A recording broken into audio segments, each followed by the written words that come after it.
Good morning, everyone. This is Kathy Mason from Mason Works Marketing here on Conscious Business Zone on a Friday session with Marla Hughes. Hi, Marla. How are you? Hi, Kathy. I'm great. How are you? Great. Well, I get to be introduced to Marla through Jackie Arnold because of her experience with. We're going to talk about her podcast and all of her experience with children and the IONS group. So, Marla, how did you? So, your podcast. Do you want to tell us a little bit about how you started with your podcast and the name of it? Yes, I will. Well, that takes us way back because that's Oh, really the beginning of my story. So I I have three children. One is I'm going to use the word heaven now, and Dean, my son, passed about 4 years ago, and so before that happened, we just kind of had this, kind of perfect thing going. Three kids. I have twins, and then Dean was 1 year older. So it was like I had a play group, yeah. and I've always had such a childlike. I just love children, and being a mother was the best thing ever for me. But my background is I have a master's degree in exercise physiology, and I worked a lot with young children, and I worked in the pediatric and adult unit of transplant at University of California, San Francisco, where after a person would have a transplant, I would teach them about exercise and nutrition and visualization, but mostly for the kids. I was there to story tell and just love on them. And I loved that so much. And another thing that I did that was very life changing for me was I was able to do some work at the Center for Attitudinal Healing. Gerald Jampolsky founded that, working with art and music therapy with children who either had life threatening diseases or whose parents did, Wow. to help them, get their feelings out. And so that was just magical. And I founded a Bring Out the Best camp with children. And my brother-in-law's been a physician in Ethiopia for 30 years. So I founded a nonprofit in 2006 where we started with little girls. It was so sweet. We wanted to, if you want to educate the world, educate women, right?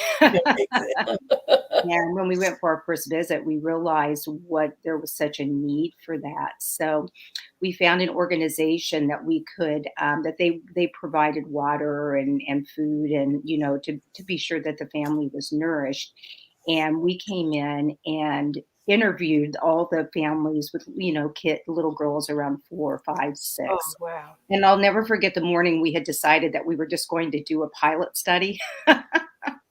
That sounds so cold with, a pilot study with like very poor children in Ethiopia, but we were going to pick 5 kids.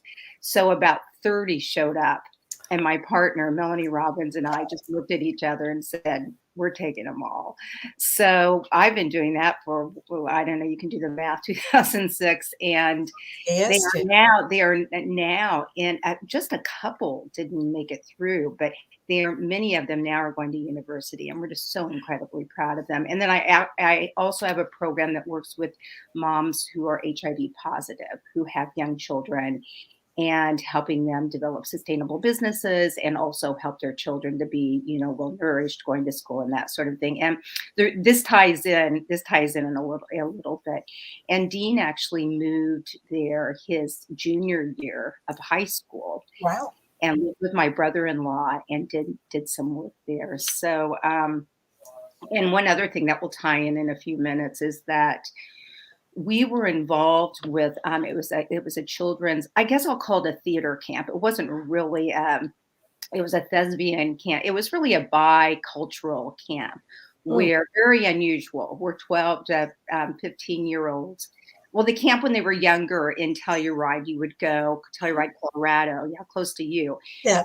We would go for the summer, and they were in this theater group. When they became 12, then they were able to apply for Mud Butts International. That was the name of the group. And so we ended up traveling with all of our children all over the world, and they would actually find a host. So it would usually be a school where they would live. So we went to Ethiopia, and Dean, the twins weren't old enough, but he actually lived with an Ethiopian family, and they would end up putting on a play, which was a folklore from the Perfect. wherever we were, Ethiopia, and they would have one thespian or one actor that was.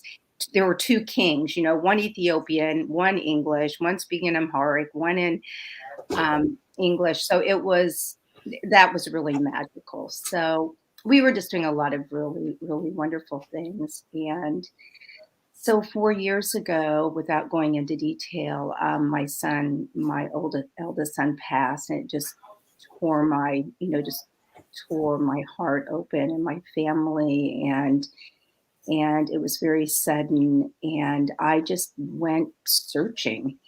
And I had never heard of a medium, I'd never heard of a psychic, I'd never heard of a Yeah. near-death experience. That almost Yeah. seems like unbelievable now, but I had just never heard of ions. I had never heard of Raymond Moody. He comes into this story too.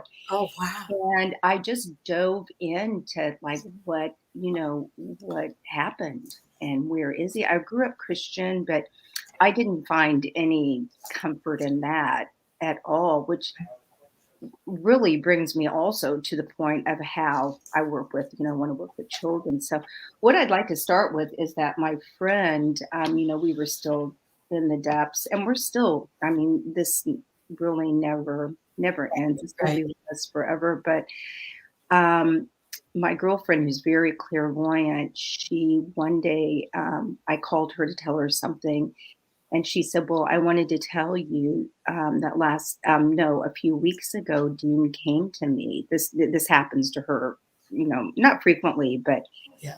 and I went into the playroom. It was 3 a.m. It seems like it's always 3 a.m. And I just started writing. She goes, I don't even know what it said, but I put it in an envelope and I put it away for you when I thought you were ready. And I'll just never forget it. I just plopped down. I was going for a walk. I just plopped down on the cement, and I'd like to read just a teeny bit of what Oh, of course. it said. Yeah.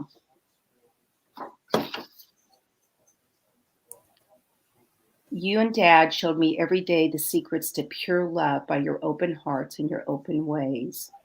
You were a cherished and divine gift to me. My soul, however, has a bigger job to do.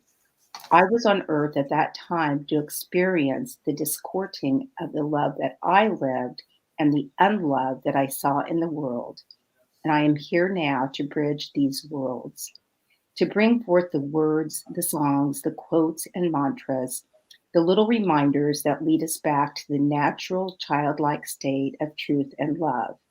Simply put, I am here in your world and mine to put back into people's minds and hearts so as to allow authentic, loving experiences through playful, joyful ways. To drop back into authentic, pure, honest, simply put, love. So as we move forward, Mama, let me tell you, please hear me. I am grateful for you and your mothering. And I am here where I am supposed to be to do my life's plan and purpose. And that is to be a reminder of the pure and simple love. Without it, life has no meaning. So, Mama, let's begin a new adventure. Hear my word, hear my songs, hear my voice. Bring it through to all those who need it. Be a mother to the world. Oh, wow. Only your heart can possibly hold this message and share this love. Do it for me, Mom, please. I love you in only the way you and I would understand. I know you know what this means. I have your heart as you always have mine. I love you. Wow. So she read me this letter, and I'm like, I didn't know what to do with it. I was like, like, did she make this up? I mean, I just didn't even know. I mean, I knew she didn't. But it was just so, it was comforting and confusing. And so then I went and saw a medium. This is another really interesting thing that happened. A girlfriend of mine in Telluride, who's about 10 years older than me, said, Marla, there's this guy that I know that lives not far from you. He actually goes to Trout Lake and Telluride every year, and they do some work there. But anyway, it ends up without, I'm still not allowed to say his name because he would just rather not. But he worked with Francis Crick and Ed Lewis, 2 Nobel Prize winners for co-founding DNA. He was the head of cancer research. People can probably look it up, but cancer research down in Southern California. He worked with Jonas Salk, and he and his wife had an experience. I think it was with a granddaughter, and they went to someone, like, they don't use the word medium at all. And they were just kind of blown away. And they thought, we really, really want to try to do this. So they actually use a board. So they sat down, and they tried for a month, and they almost gave up. And then it started happening. Wow. And they ever since have been, out of the kindness of their hearts. They don't charge anything, just their friends and families. And so I went down, and of course that was good for me because he was a scientist, and right. I knew that. Yeah, and you look in both of their eyes, he and his wife, and they're just so beautiful. And the messages just started flowing through that I had completed my life on this earth, and I know how painful it is, but this is what we had all planned. Everything I hear over and over now in near-death experiences. And so we've become very good friends. I actually am going down there on Sunday. And so that was another huge step. And my girlfriend who this letter, this was a huge, I just want to tell you about a couple of the signs, because once again, it plays into all of it. So when Dean was in Ethiopia in this program, and my girlfriend did not know we went to Ethiopia. We were not, after we had kids, we kind of lost touch, and you know how that goes. She doesn't even really know. Now we're back together. But he was only 11, so he was really young to go, but we were there, and they dressed him up like Bob Marley. and he sang Three Little Birds. I didn't even know what the name was, if it was, until later, where everything is going to be all right. And while he was there, he just loved the monkeys, because there were monkeys everywhere. The monkeys in the morning would wake us up on the tin roofs and playing. And we have pictures of him feeding the monkeys. And so one morning, Teresa, my friend, called me, and she said, "Oh my gosh, Dean came to me last night." It was so interesting. He said he was like swinging from tree to tree, like a monkey would do. And I'm just sitting there listening, thinking, I can't believe this. And she goes, and it was like he was trying to sing something, like everything's going to be all right. And I'm like, are you kidding? It was just so mind blowing. And she is the one who brought through, she does some channeling, the words "interviews with innocence." Oh. And also interviews with wisdom, and how those two play together. But we haven't gotten that far with the book yet. Okay.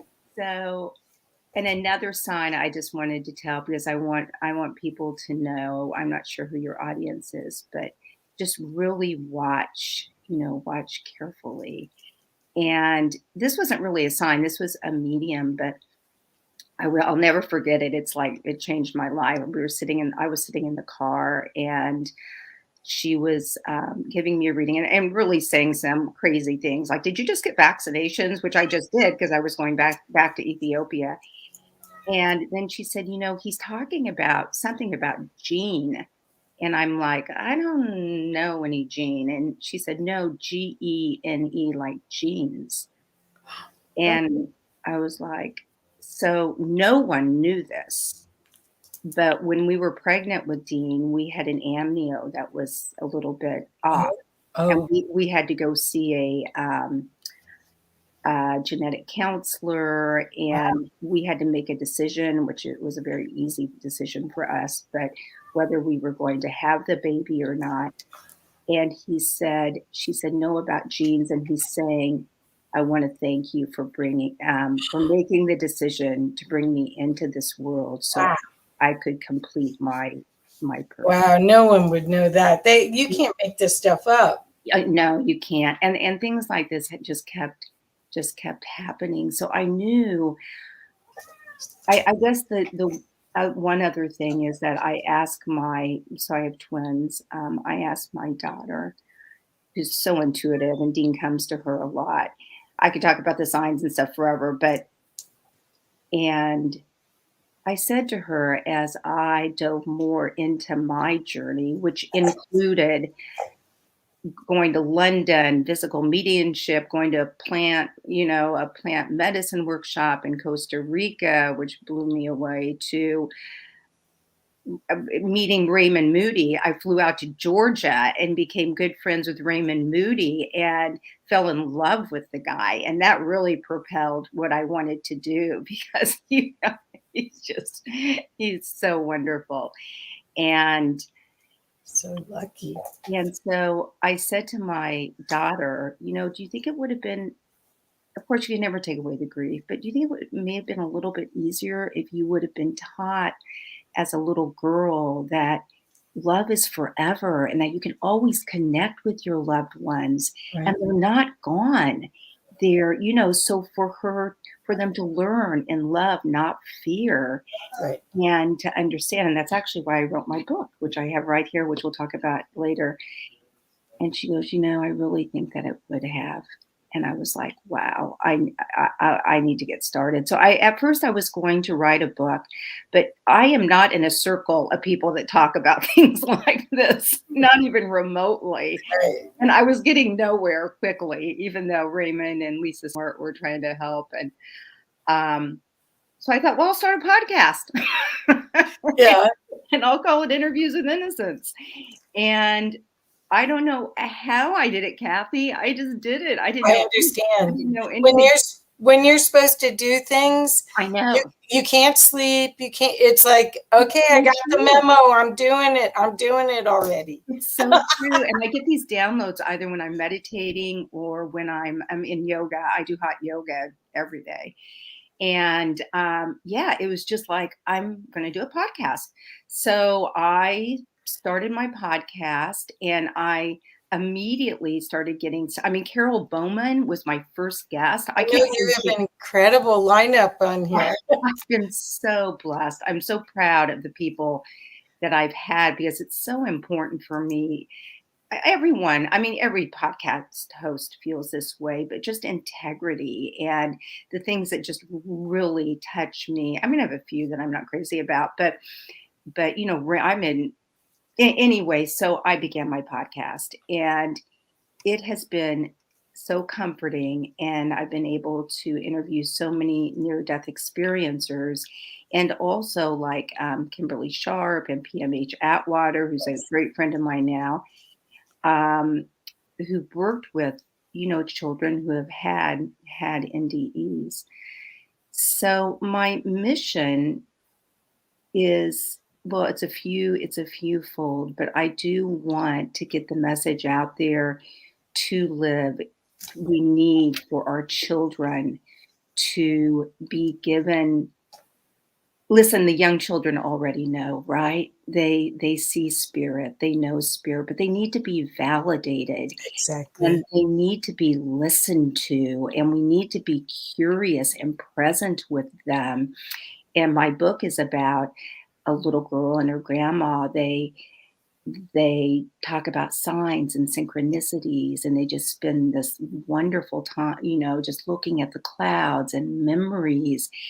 And so children will know, once again, not to be redundant, but life is eternal. And I truly believe that this helps them develop an inner strength, that there's something more, once again, they already know that, but that there's something more, and they can go to this inner strength, to their, if you want to call them angels or beings, Right. or a power animal. I'm studying shamanism too, or whatever it may be. How beautiful, how beautiful that would be for us. And when I saw that IONS this year, that was another thing that was really kind of interesting, because I went to my first IONS conference. I didn't know anybody. Oh, I really? remember meeting Jeff Driscoll and Jeffrey Olson. I'm like, I felt like I was in the presence of like the divine, which I kind of, but I saw all these people that I had listened to their interviews and this and that. And I would just kind of, I'll never forget, I ran up to Bruce Grayson and I said, Bruce, we've got to help the children of the world. They need to know about near-death experiences. And he just looked at me and smiled. And he said, I think that's a great idea. Why don't you talk to the, head of IONS?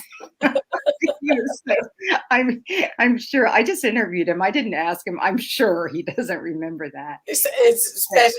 Well, he's a researcher, for people that don't know. In fact, he just wrote a book called Ask, which is back on my bookcase here. And he, in fact, he was so beautifully honored at the launch of his book that Anita Morjani Yes. was one.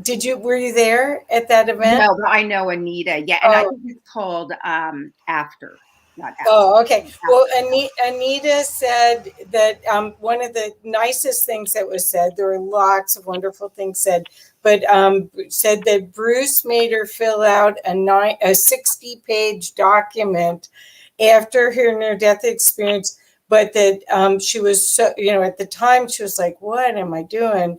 But but afterwards, that was what she used to validate when the naysayers. All the naysayers that came after her, that Bruce's work was the proof.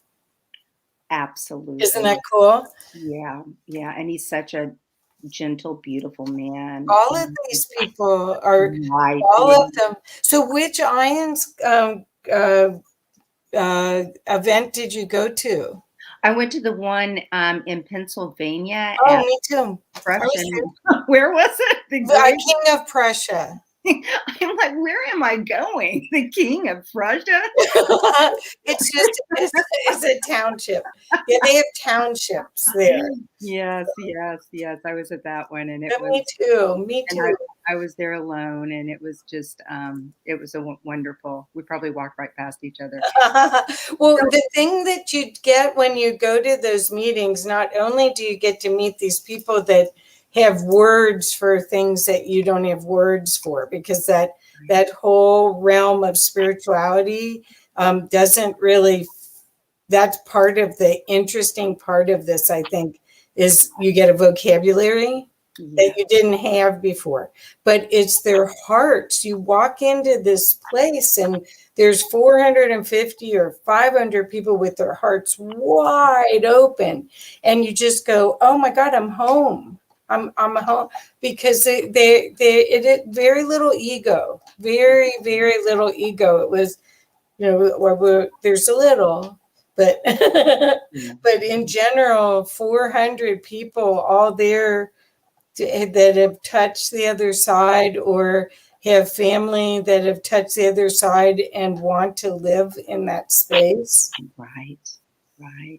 And think about, going back to the theme this year for IONS, the future of, I can't remember I meant to have it here, but the future, how the NDE, where it's going, what is the future? And you can't talk about the future without talking about children. They are our future. They are. And to go back just a teeny bit, is that I also have realized, well, here, let me show you my book that I wrote. Sure. This is the book. It's just going on Amazon in a couple of weeks, and it's called Love Magic. And can you see it? Go more towards your face. There we go. It's a children's book? Oh, yes. I'm sorry. It's a children's book. Oh, I didn't know. Okay, great. Well, it's secretly an adult book, but it's a children's book. And this is my puppy, Cosmo. And this is my daughter, Carly.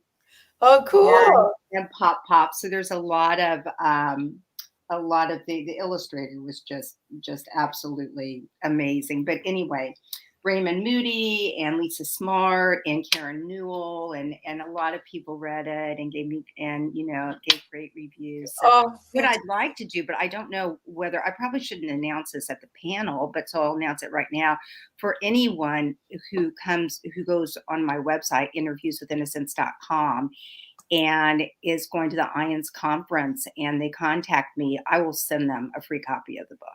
So anyway, have at it. Yeah, oh, that's so I great. just really would really like to get the message get the message out there into the world. So with that said, I also have had this download, two of them actually, but that children also need to learn about in a very childlike storytelling way, of course, but near death experiences and how when people come back, well, we all know what they are because that's why we're here, right? And what is said and the beauty of it. Can you imagine just a mama sitting down or just a caregiver with a little one and I talk about it some in this children's book, but to really dig into it, no one has ever done that. And so that's my next children's book. I'm actually going to concentrate on that. And a new project of mine, I've been thinking a lot about this, and I did get this. I never knew what a download was, like mentally until I started getting them. And I never understood when people would say, I get this little tingly, and I get it now. It's so, I mean, this it's so real and so cool. But I want to reach children and parents, but of course we need to be very culturally, religiously, all of that, very, very sensitive to that.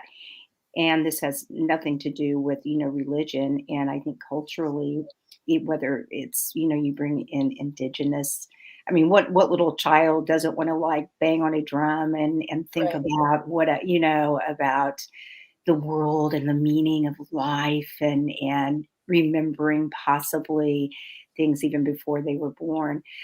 But children in hospice, you that I hope to work with child life specialists, and I'm getting ready to do something at Gilchrist it's in Maryland, where we tell these stories to the families and the children, Mm. and how beautiful for them to have hope and this knowing in their mind that there's more and where they're going, and then have them do some artwork and possibly some music. I mean, I can just see it already. So that's one of my next well, I'm doing it, I'm starting to do it now. Yeah. So your podcast, you started out with it was a healing actually for you. And how do you see your podcast going forward? Are you still gung ho about it?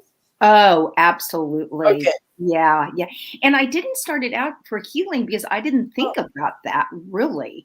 oh, I started it because I my curiosity and my interest was just so, and I wanted to get stories. I wanted people to send me in stories that what their little ones had said. It's like Wayne Dyer's book Memories of Heaven, yeah. what they've said about choosing parents and about past lives and about NDEs, and I just wanted to hear it all, and then write a book about it. So that was the impetus really, but it became such a healing sort of thing. And now I'm so interested. I'm underwater, I just love it. I love the people. It's like my tribe. Yes. My world, my day-to-day world, I don't have much of a tribe, because people, I mean, let's face it, many times you don't go down this road unless a tragedy or something happens. And so now I mean, everyone on my panel, if you want to chat about that, they're my friends now. I mean, I've Right. interviewed all of them. They're all so passionate about children. And And so, yeah, so I absolutely want to continue. So if anyone has any guests that they think would I be, do. I do. I have yeah, guests. In fact, I tagged a couple of people just now on our show. But good. but one of the people, do you know Roberta Grimes? Grimes. Roberta Roberta wrote a Grimes. book, and I don't have it here anymore. She's amazing. Really Yeah, great. yeah, she is a almost retired small business lawyer. So you Uh-huh. wouldn't expect her to be a medium and to work Right. with everything. But there was a lady whose son died at 22 in a snowboarding accident here in Colorado. Mm. And he started coming through to the mother with a Ouija board and Yeah. letter by letter by letter. And then somehow Roberta got involved and she ended up channeling a whole book. And he was a sixth dimensional being that only was to come down for a short amount of time. It was all perfectly designed Yes. for Yes. him to sprinkle love dust everywhere and to um, put the love virus out there, Mhm. and then go. And so it's a beautiful read, and I've lent it. I don't have it anymore, else I'd show it to you. But she would be an amazing Yeah, guest for you. I would love that. You know, it's interesting you said that because I've been told that, and it makes so much sense. Dean was he was like the happiest. I used to say to my friends, he's like happy all the time. It's the weirdest thing. I mean, even when he was 19, he was happy all the time. And his friends always called him like the media, he would, if people were kind of in a fight and he was my other Medium. kids, yeah, my other kids didn't really, as they got older, they didn't cry that much. But Dean, whenever he thought any injustice was being done, whether it was to him or to anyone else, he'd get like these big crocodile tears and they would just start.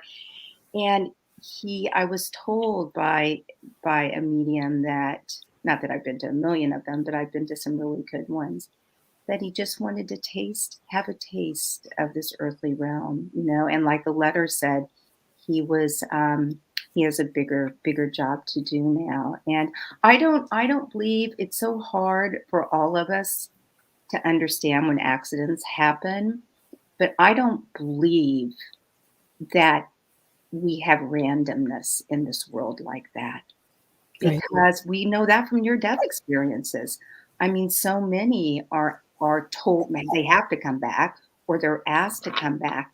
That can't happen to one person Right. and not everyone. There just is not everything in the universe is symmetrical, or you look at music or math or whatever it may be. I love Tony Sikoria too. I interviewed him and I'll always remember his interview. He's like, I just blinked and I was there. And then, of course, he became a concert pianist. But I just don't, it just doesn't make sense for things being random. No, do we understand the suffering in the world? I did just interview Suzanne Giesman, and that was one of my questions to her. And I see it in Ethiopia, but just have to trust. And I do with all of my heart. So I'll look forward to doing that. But back to my podcast for a second.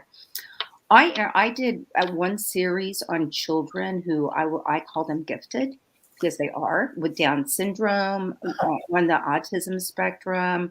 A teacher I interviewed who worked with them daily, and a mom. And we talked about these kids are so intuitive and so psychic, and it's just crazy. I did a series on plant medicine, and I did a series on, gosh, I've done meditation. I've done a lot on bringing out the child in yourself because it's as much about helping children to learn and love as it is for us to remember who we are, Yes, exactly. and bring in more Right. playfulness and joyfulness and realize that our very young, they are the wisdom. They're the way showers, Right. as Groves would say. They are the ones that are teaching and leading us, and we need to listen. Exactly. This is what's so important is you can really see the generational change where, where our parents had us conform because that was the safest way to be. That was the best way to be. And Right. then when you meet people that are in their 50s that their parents encourage them to be psychic and intuitive or encouraged it all, you just see how different their trust is in the world and the way that Yeah, they deal. it is. And my daughter is such a great example. Not that we really dove into this until after, after everything happened, but she is, I don't know where this little spiritual being came from, but she is so intuitive, psychic. Dean comes to her all the time. She's so sweet. She'll say, Mom, Dean came to visit last night. And they have these like conversations. She asks him, like, what is God like? And what do you do? And it just goes on and on. And it just, she continues. She's my teacher and my son, her twin brother too. It's it's just it's mind blowing. And PMH Atwater tells us, has in her research shown these kids are coming in and looking at us and saying, "Nope, you Right, guys have kind of messed it up. It's not the right way. It's not the only way. We're going to do it differently." right, right. And they are. I mean, they're from gender to marriage to family to buying homes, that they are shaking it up. And Yep, we're sitting back shaking our heads, kind of judging. Many people do, but I think it's like the greatest thing in the world. of course. But on the other side of that, we're seeing so much anxiety and depression. And what you're talking about, and well, what we're talking about is how to, once again, to be able to have that inner strength to go within. And it also gives you a sense of love, not a sense, but the importance of loving yourself, Right, right. and that you're great, and to pick out the good things about a child. Someone I interviewed once said we're really good at picking out that one thing we like about the kid, and then since they sense that, they make their whole being about that particular thing. Maybe it's math, or maybe it's, who knows, soccer. And there's so much more. And the children that don't fit into the little boxes, find the greatness in them and just celebrate it in so many different ways. So important. Well, I think so much of this time period during the lockdown was an opportunity to really reevaluate because at Yes. the beginning there was a lot of fear of death. I mean, everyone thought, "Uh-oh, it's invisible enemy. It's going to come and get us." Right. And am I ready to go? What's left undone, or what's important? And that's what's been. I think a lot of people are waking up now, and they are honoring the children. The children, well, these energies are making everyone more sensitive. Now, whether or not people want to embrace it Yes, or yes. not, they may not have any choice. But but I do see the children as the teachers and the guides if people have ears to listen. Absolutely. And you have to be, I have found that in my journeys, because I've done some pretty crazy, well, I don't think it's crazy, but people would think, you have to be really, really careful who you share those things with. As I like to say, people can really muddy the waters, or dilute the experience. Oh, And so, not within our IANS group. That's what's so great about it. People do they understand because they've been through it. But other people, you don't want to dilute that experience, whether it's a spiritually transformative experience, or that's whatever it might be. But I do think about this a lot. I'm very clear that I've really been given a gift. And Dean said once in one of his, I have quite a few of these letters through Walter and Karen, but he said once, I know the secret. Now I know the secret. I Even though no matter how okay, let me remember exactly how it says. Now I know the secret, no matter what form the body or anything takes, life just keeps on blossoming. And sometimes now when I'm around people and they're really sad, for me and this and that, I just think in my mind that I know the secret, and we all do at IONS, right? And that's the beauty. That's the beauty of it. Well, I think this time period has allowed a lot of us to find each other. And the idea of having mystical experiences or understanding mystical experiences or desiring to have mystical experiences has been pretty fundamental. For me, I've been doing this for 21 years, working with people that Wow. have superpowers, basically. So Really? I need to interview you. well, one of the things I wanted to mention to you is my daughter was in the Peace Corps teaching English for 3 years in Namibia. Oh And my so gosh. I got to go Is that Veggie Tales? Isn't that no, I don't know. No, one I of don't the know. places? I didn't even know when back then now you can pick where you go for the Peace Corps, but back then it was like a pull a short straw. Right. And I didn't even know where Namibia was. I had to look it up on the Well, internet. I don't know where is It's next to Botswana okay. and and South Africa. The Kruger National Park is over Right, here, right. Botswana, and Namibia. And Namibia was a German colony, so the area that she lived in was called, it wasn't Stalic 13, but it was something like that. I mean, it was all, and they had made, they had become an independent country like 30 years before. So very new. Yeah. She lived inside. Well, part of the time she lived inside like a boarding school. 500 kids, all unbelievable, and bucket baths, bucket Yep. showers for Yep. 3 years. Yep. I'm very familiar with those. Wow. But what the reason why I brought it up is when you see those advertisements trying to fundraise for the children of Africa, they Right. show these kids' faces and you sort of get like, oh, yeah, yeah, yeah. But when you're there and you see these children, they know they are loved. And the light that comes out of these kids, it's unbelievable. And I'm sure that's what you felt in Ethiopia.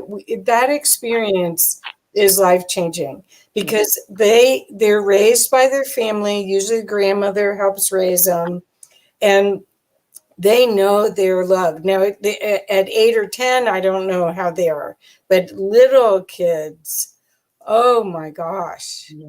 I the light from their faces. uh I actually was talking about Suzanne Eastman about this because we were talking about suffering and I was talking about Ethiopia and I said, but now that I think about it, the children are so happy. But one thing that I did and I'm continuing to do is there is a school. Actually, my friend was instrumental in beginning it, but it's a small little town in Ethiopia. And this is kind of crazy, but it's very close to the same little town where we did that theater troupe. And so I decided she did some eco huts there. Anyway, it's a sustainable community, grades 1 through 5, and it's for the orphans in the community. Now, the orphans do live with family members or, someone, but they don't have their parents. They're orphans. And then, of course, there's some families that live on campus, if you will. And it's all vegetarian. But anyway, I went in this little eco hut and I spent like just 3 weeks just crying, reading life cycles by what was his last name, Bichet, reading this beautiful book, Life Cycles, and working with the children. And I named it my love project. and we did affirmation circles. I was there on Valentine's Day, and I taught them about, of course, it was all through translation. Yeah. I have to admit, and there's also the women in the village come, and because they don't even know how to read or Right. write. Right.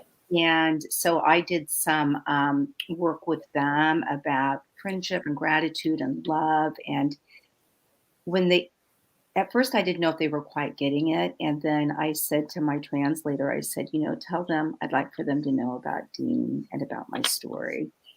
And I told them, and I have never, the love, they just came and surrounded me. And it was so unlike what we get. And unfortunately, my experience is a lot of people disappeared after my. Right. Right. Right. Same thing with a divorce. I mean, It hurt all of me a sudden you got so. the plague. I know it's so sad. It Yeah. broke my heart, and they just came running to me, and the children, and the love I felt, and the energy. And I go back every year now, not last year because of COVID, but so I know exactly what you're saying. Those children are. You come back a changed person, and bucket showers. These kids, this is so these kids on Saturday, only on Saturday. Now on Monday, Tuesday, Wednesday, Thursday, I would see them out playing soccer. I'd go out, I didn't play with them, but I'd cheer them on, and they would be so I mean, like disgusting sweaty, but only on Saturday they take their bath and they hand wash their clothes. And I was just thinking about this yesterday. I was like, that is like unbelievable. And the way that it's just so simple, but there's so much love. Right. Ah, Right. it's just, Right.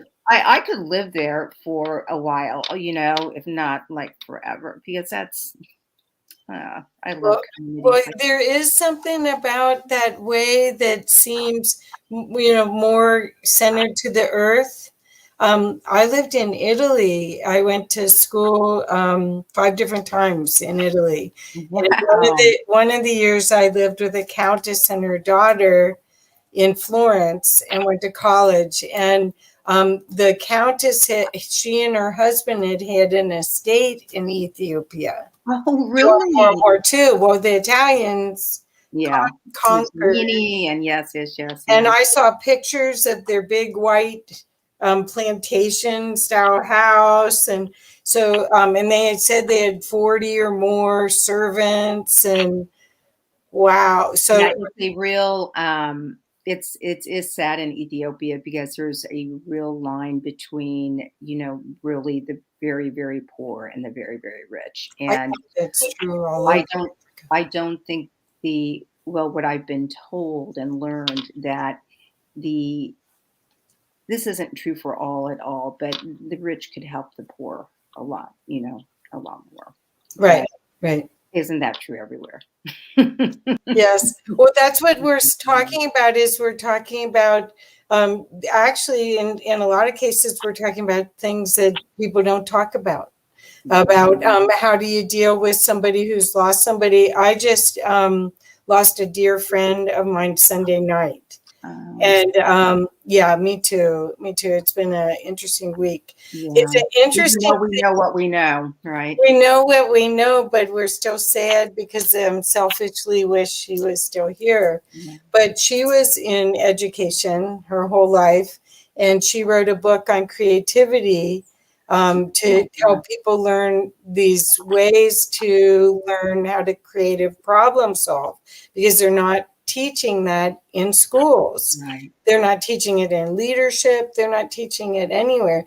And so too bad maybe she is around listening to this. Yeah. Send me the link to her name, because I would love to get that book. Because creativity, imagination. Yeah, it's right over here. I could show you. But anyway, I mean, when you look at these people that they got the memo, they got the idea that the kids have more of an instinct of how things should be done, and their nature should be nurtured rather than programmed. Exactly. And that's the difference that we're seeing. Right. It was really beautiful. Brooke Groves, who is on my Yeah. panel for IONS, The she has book. 2 little boys, and her eldest may be making a surprise appearance. But he is not, and he is so, this kid, what she's told us in our, dress rehearsals, um, is just amazing. But talking about that, validating kids. Her child is he's very different, and they're trying to label him, and she's refusing. But there was an incident where he's really dark because his dad's Native American, then his brother's really white. There was an incident at a playground, and this little boy was being very mean to his little brother and saying, "You get off because you're white," and so on and so forth. Now, this little boy wasn't being mean. That's what he had been taught from his, Yep. And when Brooke got home, instead of being the mom that said, "Stop it, you're terrible, da da da," she just sat down and said, "How did that make you feel?" And he said, "I don't like it. I'm different." And she said, "Well, what do you think a lion would do?" And she brings about just being curious. Why don't we just tear up some things and get that anger out, because we Well, all know we're all one. And so instead of just attacking, she'll talk more about it on the panel, of course, so she can articulate it better, but just being curious and validating and giving them skills and kind of a medicine bag, if you will, yes. to help them once again get along in That's this right. world. That's Yeah, right. Well, there, see, once you've had a mystical experience, you really are sure that there is no junk here. There's divine, you mentioned it, divine order. And right. then how can you really hate or be afraid of anything, because it is all an expression of the divine. So now it's a chance to be curious about it, not Exactly. Exactly. And that's such a great way to go about life. right. I mean, we're not perfect, that's for darn sure. That's for sure. But we can try really hard. Well, this is fabulous. So let's talk a little bit about your book's going to be out, and it's going to be on your website, which Yes. is interviewswithinnocence.com. And Yes. I'll put it also in the explanation here. And then you are part of a panel for Yes. the virtual online IONS course event, which is September 1st through the 5th. There's over 100 speakers. It's the 40th anniversary of IONS and this amazing work that started with your friend, Dr. Raymond Moody, Yes. and PMH. Mhm. PMH Atwater she is childlike. She Oh, she is. I've interviewed her, I think, 5 times now. I love her. She's just, You're I so giggle. lucky. I've only interviewed her once, but and the technology worked. We were really lucky because I was really worried about that. But oh my gosh, these people that we're talking about, if you're not aware of IONS, it's the International Association for Near Death Studies. And it's an organization of researchers and experiencers and people like me that have had spiritually transformative experiences that want to explore how to bring the mystical into everyday life. And they have their books are amazing. Some people have had experiences with loved ones where they went with them when they passed. Some people had their own experience, and then there's people that have lost loving family members that are there to heal. And it's like this open-hearted, expansive, mystical experience. That's all I can say. Yes, I totally agree with you. Yeah, I'm excited about my panel. They've never done anything on children before, other than, of course, the children who have had near-death experiences. And so Lilia, I forget Yeah. every probably she only goes by her first name. I think she Yes. finally let out the last name last year. But she was like really suggesting that I propose something to IANS. And I'm like, they don't even know who I am. How am I going to? So my podcast brought that to me because I reached out to PMH and Jeff O'Driscoll, who's had many STEs and shared death experiences, Jeffrey and Spencer Olson, and Brooke Groves, because they all bring such a unique perspective to. The title is How NDE/STE Wisdom Can Help Nourish Today's Children. Beautiful.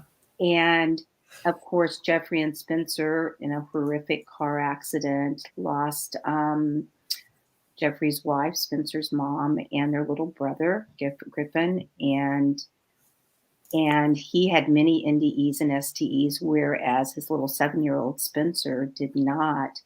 So they're different, and they're a keynote also, but they're coming in to talk about, how each of them work together, how they helped heal one another. Actually, that's where that's going to go. And then Jeffrey Driscoll, of course, is a physician and a spiritual mentor and seeker, and he exists to help souls heal. His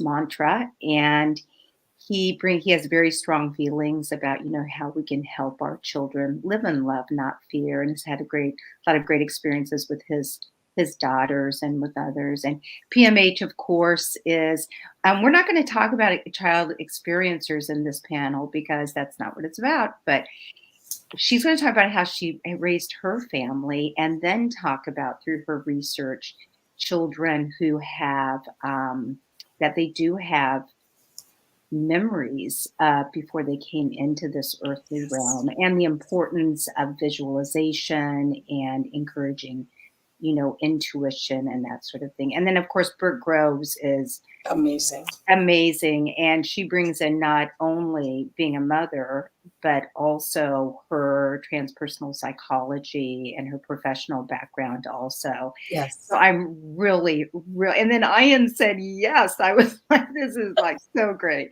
And I don't think they've ever had anybody ask them to be the moderator. Usually it's the moderator. So I was kind of going out on a limb here.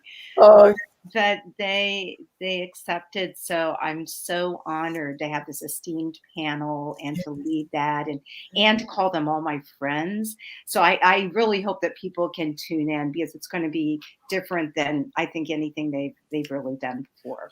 Well, the other thing I want everyone to know is that because this is over a holiday weekend, a lot of people have said, "Oh, I can't sit watching the Zoom the whole time." There's 4 different Zoom rooms, and they're recording everything. So if you buy a ticket, you have 90 days to watch it. So instead of watching Netflix and junky movies, you can actually learn. And what Scott Taylor said, he got like a PhD in this whole realm in near-death studies, and he said, because he had an experience when his girlfriend died, and the son, he went with them. So anyway, what he said is, the more that you read or hear about all of this, the more it opens up everything in you. And so the opportunity to listen to these people that have had these mystical experiences, and if you want to read books, great. I'm a bookaholic, so I like reading books. Yeah. But if you don't want to read books, this is an opportunity for you to learn from some of the world's experts. This is an international conference. There's worldwide experts here that could open up the door for you to touch who you really are and show up fully here, full on, like what Marla's doing. I mean, going to Africa and starting a podcast and all this work. No one told her she could do it. No one told her she couldn't do it. Yeah, Right? very, very true. And you're so right about it. I remember, well, Bruce Grayson said this, but also Pim van Lommel, the Dutch cardiologist that's done a lot of research on near-death experiencers. And I remember him asking me, he said, but have you actually talked to someone who's had one? And I said, yes, I have. And he said, and that changes everything. That does. You can't help, but even though has not had that experience, nor has Bruce, I don't know, or STEs, I don't think, but you can't help, but something changes. The more you listen to these stories and to have this like esteemed, set of speakers at this conference, just something shifts. So yeah, I suggest people just be curious. As PMH said, just be curious. Exactly. And so for the people that are very left-brained, there's a lot of research. And I have to say that quantum physics is validating a lot of this. PMH actually has reviewed and been quoted in quantum physics books. So you have to understand that these worlds have always been here, but now we're finally having language and having concepts that'll bring them together.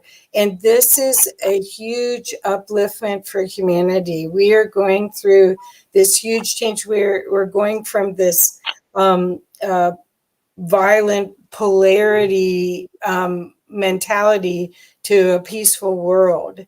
So I think this is part of it, and I'm very proud to be part of it, and I'm so glad to meet you, Marla. Thank you. So nice to meet you. And I do encourage people, if you want to hop on my podcast, because I have interviewed, and you science people, I understand that, but I've interviewed neurosurgeons, so many PhDs, orthopedic people, philosophers, scientists, all across the board. So there's a lot if you want the academic side of it, and that part's necessary too. As Dr. Mary Neal says, Yes, that the science teaches you how, and the spirituality teaches you why. And the two, one can't survive without the other. I love that. That's beautiful. I never heard her say that. That's beautiful. Thank you. Well, we're out of time again. I want to make sure, Marla, why don't you let everyone know the best ways to reach you, so we can wrap up and hope that everyone does reach out to you. Yes, I'd love for everybody to. And once again, my website is interviewswithinnocence.com. And that's my podcast name. So I'm on all the different platforms. And on my website, you can contact me. It just has a little contact Marla button. And probably the best email is marlahughes116@gmail.com. I do have an Interviews with Innocence one, but I think that the other one is better. And if you see Hughes is my maiden name. So if you see the name Hodes, Hodes, that's my married name. So people get kind of mixed up sometimes. So if you search me for like Africa, it will be Marla Hodes. And I so apologize for that. I don't like it when people it gets confusing, but anyway, that's how you can reach me. Well, go to Interviews with Innocence and just look on the tab with a podcast and look at the quality, the